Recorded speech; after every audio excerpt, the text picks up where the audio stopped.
जय जगन्नाथ सुप्रभात good morning.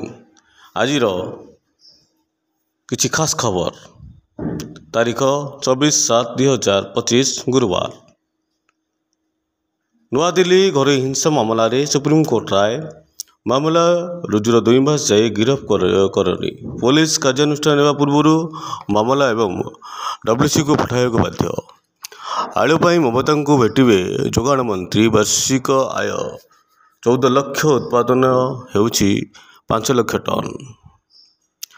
Bhubaneswar प्रति स्कूल गठन हेबो आईसीसी कमिटी। एणिकी सीबीएसई भली राज्यर सबू स्कूल लागिबो सीसीटीवी। भुवनेश्वर न्याय न्याय बाहिनी आप उन्मोचित आप को उन्मोचन कले पीसीसी सभापति भक्तचरण दास। राज्य में प्रतिष्ठा हेब 56टी नुआ कोर्ट पाई सृष्टि हेब 100 नुआ कोर्ट पाई सृष्टि हेब 840 पदवी। राज्य आईन विभाग पक्षर प्रकाश पाइला विज्ञप्ति। राजभवन इतिहास रे प्रथम राज्यपाल सचिव भाव महिला आईएएस अधिकारी रूपा रोशन साहू नियुक्त। नवरंगपुर जिलार जड़े नर्सिंग छात्री फोटो भाइराल करने घटना 2 अभियुक्त गिरफ। आभ्यंतरीण अभियोग कमिटी रिपोर्ट दाखल कर नथिबारु कटक जिलार अधारू अधिक कॉलेज कर्मचारी दरमा बंद करने को निर्देश। कलाहांडी जिला विश्वनाथपुर वनांचल हाथी भांगिले मातृ और शिशु पोषण केन्द्र।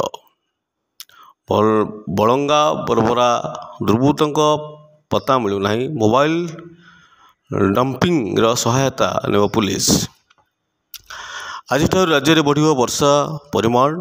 आज बिजुली घड़घड़ी सह वर्षा नहीं 7 जिला को येलो वार्निंग जारी।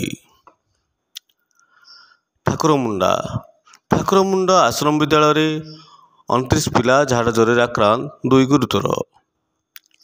ओटीटी प्रश्न लीक घटनार फिटुनी रहस्य सन्देह घर में प्रश्न छापिथिबा फार्म।